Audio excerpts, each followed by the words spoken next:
Wages and prices often play leapfrog. One jumps up, then the other, which means a steady rise in our cost of living.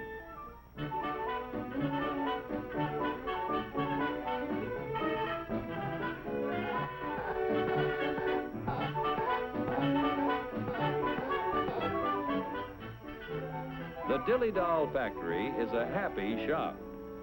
But Joe, our doll painter friend, seems to be a little down in the mouth, which even shows in his work.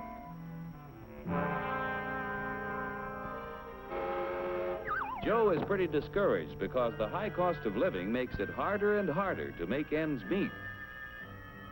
Hiya, Joe, old boy. Hello. Better look in that envelope. Wow, a raise! And just in time to buy the kid a birthday present. What'll I get? Let's see. A dress? Bicycle? Roller skates? Shoes?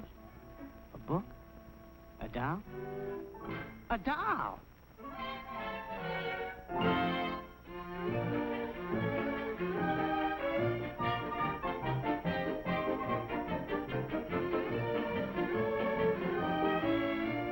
What's the price, miss?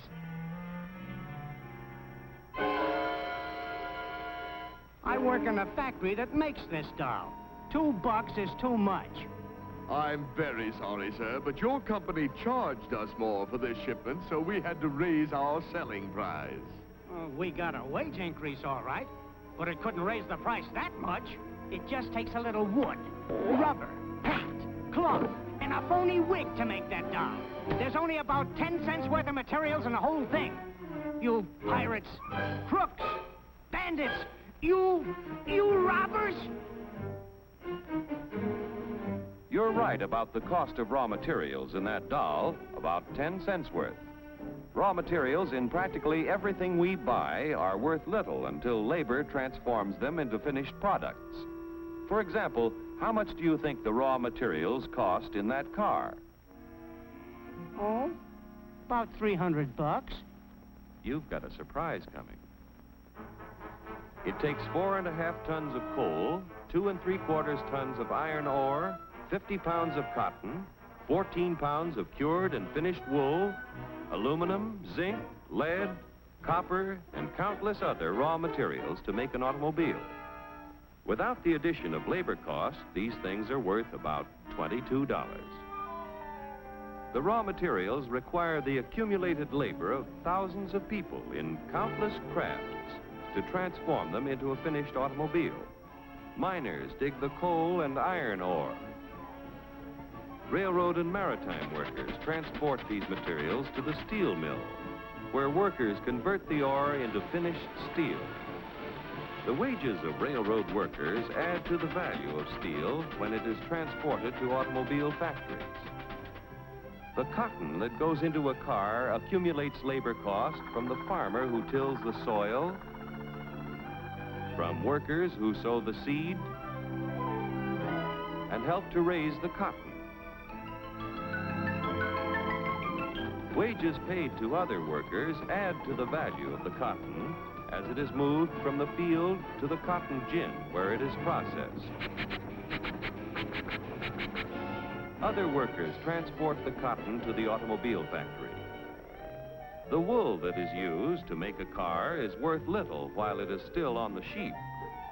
When the labor cost of a sheep shearer is added, the value of the wool is increased by his wages. When all of the parts and materials finally reach the factory for assembly, the labor cost of automobile workers must be added to the price of the car.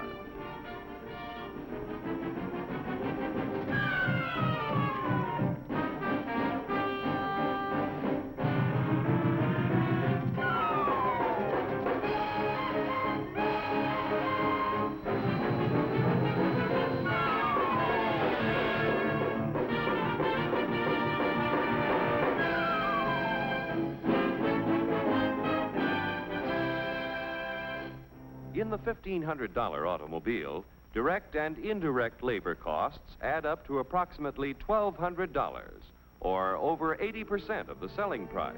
That's before taxes. And what happens to the other 20% or $300? Raw material cost, $22.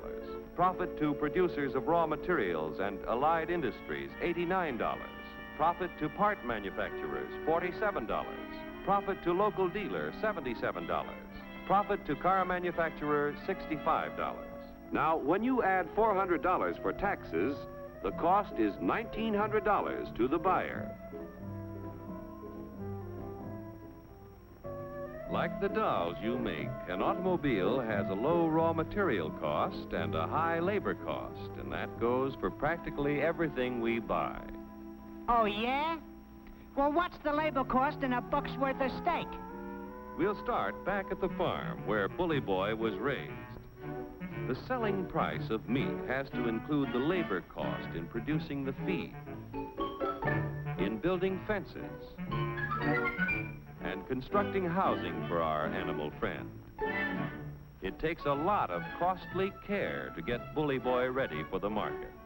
Wages have to be paid to railroad workers who provide our friend with care and courtesy on his way to the stockyards. Preparing Bully Boy's anatomy for the butcher shop costs money, too. The family butcher figures in his wages every time he sells a thick, juicy steak. Forgetting taxes for a moment, the labor cost in a dollar's worth of meat adds up like this. Workers raising beef, 24 cents. Transportation workers, 1/2 cent. Packing house workers, 42 cents. Meat delivery drivers, 1/2 cent. Butcher shop workers, 18 cents. The other 15 cents goes in profits to the retailers, the packers, allied industries, and to the farmers and ranchers.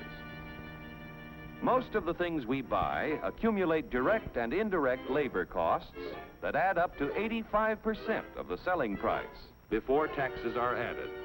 Generally speaking, a wage raise means a corresponding rise in prices, unless productivity is increased proportionately. What do you want, a guy with 4 arms? 4 arms?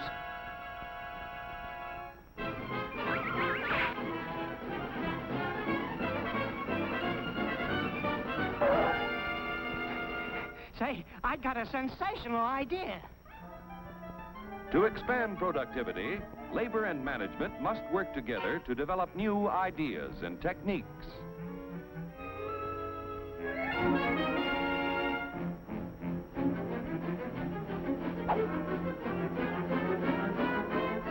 To expand productivity, capital must finance the creation of more efficient tools and plants.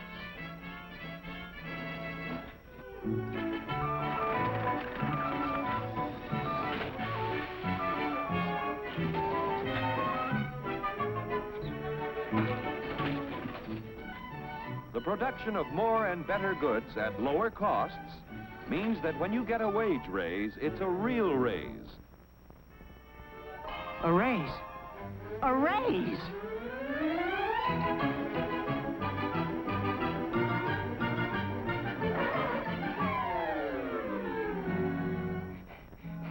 I want to buy a doll. How much? Now you've got a real wage raise, because you can buy more with what you earn. With increased productivity, wages can keep ahead of prices.